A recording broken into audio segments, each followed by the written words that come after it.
Okay, guys, and we're back with another episode of the Seth Solo Side Quest. I'm Seth from the Lonely Solo Podcast, and it's episode 90 of my side quest. Now, in this episode, we're going to be talking about Hughie Fury, right? Not Tyson Fury, Hughie Fury. After his recent win, he called out Anthony Joshua and Dillian White. I'm really going to look back on some of Hughie Furies. I'm going to call him Tommy, Tyson, and Hughie. I'm talking about Hughie, but if I call him Tyson or Tommy, just know I'm talking about Hughie, right? We're looking at Hughie's career, looking at some of his wins, some of his losses, looking back at his record, because I haven't really paid too much attention to Hughie Fury, particularly because he's lost a couple fights, and it seems like every time he sort of steps up to that next level of fringe world caliber guys, he loses to them. So he's sort of, in my opinion, he's sort of found his level. He's won British titles, won Southern Area titles, so I think he's above that level. He's fought and won intercontinental titles. I think that's probably about his sort of limit. That's about where he is, and that's not a bad level to be at all either. Like, people will be like, he's not as good as Tyson. Of course, he's not as good as Tyson. Tyson's one of the best heavyweights ever. He's not going to be Hughie Fury. Is not going to be as good as Tyson Fury, right? Of course, he's not. But he's going to be able to make a good living. I don't watch tons of his fights. He's probably in his losses. He's probably taken quite a bit of damage, I'd imagine. Looking who the guys he's lost to, the Joseph Parkers, the Povetkins. These are guys who are good boxers. Got some thunder in their fists. So if you're losing to them, they're probably doing a decent amount of damage to you, right? But his record is 30-3. He's just beaten a journeyman called Dan Gerber, who also lost to Moses Itoama about a year ago, to be fair. But he must be like a journeyman. If you're losing to Moses and losing to Hughie, you're kind of getting fed through the meat grinder, right? But Hughie Fury banged that guy out in 5 rounds, which is, quite impressive. Getting someone out there that early in these matches is important, to be fair, because you need to build that momentum. The best way to build that momentum is to get, early knockouts. Everyone's talking about it, and that's the situation Hughie Fury finds himself in now, where he had that huge performance and he's calling out AJ and Dillian White. Everyone's talking about Hughie Fury right now, and Hughie Fury's in a good position to actually maybe even get an AJ fight now. To be honest, now that I'm thinking about it, calling out AJ was a very smart move from Hughie Fury, because you've got AJ's coming off a loss, quite a bad loss.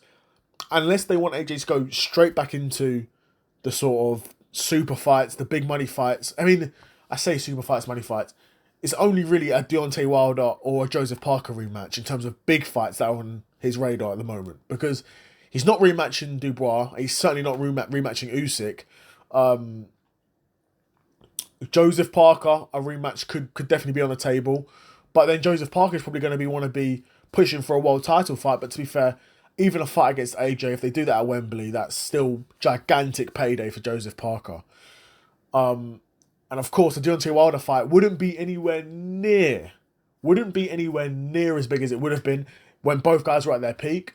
But that's still a big fight for both of these guys.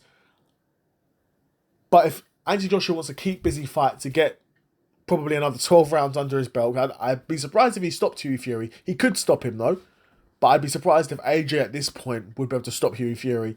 Get a good 12 rounds under your belt, probably beat Hughie Fury. Even that's not a given nowadays. That's not, that's not a given. But probably, I imagine AJ would beat Hughie Fury.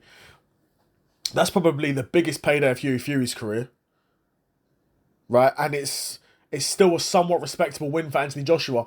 And then he could beat Hughie Fury and then maybe call up Tyson Fury. I didn't mention Tyson Fury because he says he's retired, but in reality, is he retired? He's only retired for as long as a good payday isn't out there. Once a good payday is out there, Tyson Fury's coming out of retirement and he's fighting. But now that I'm thinking about it and talking it through to you guys on the side quest, that was probably a really good move from Hughie Fury. Getting a huge win. I'm not saying a huge win. A very impressive win. Right? To stop a guy in 5 rounds, a guy who's sort of been at this sort of level, European, British title level, and stopping him is a good move to get momentum. And then you call out AJ. That fight could happen now. And win or lose, obviously, if Hughie Fury beats AJ, which probably won't happen, that's a gigantic name on his resume, right? Or if he loses, he's now 30-4. He's only lost to world level guys, really. and he just got the biggest payday of his career. He could retire off that. He could retire now, I'd imagine, but he could retire off. He's still young, but he could retire off that, you know? So, interesting move from Hughie Fury. I think we all know at this point in his career he's probably never going to become a world champion. But he's had a decent career for himself, to be fair. There's not really any amazing names on his resume, but he's only it's one of those ones where he's not really beat anyone amazing, but his only losses have been to world level guys. Right? 2 world level guys. So you got to respect that. And considering guys like Povetkin were regarded as boogeymen in their divisions around that time as well, also something else to consider. But yeah, that's it from me. Another episode of the Seth Solo Side Quest in the bag, episode 90. And I'll probably make some more videos today, but cross that bridge when we get to it. I'm out. Peace.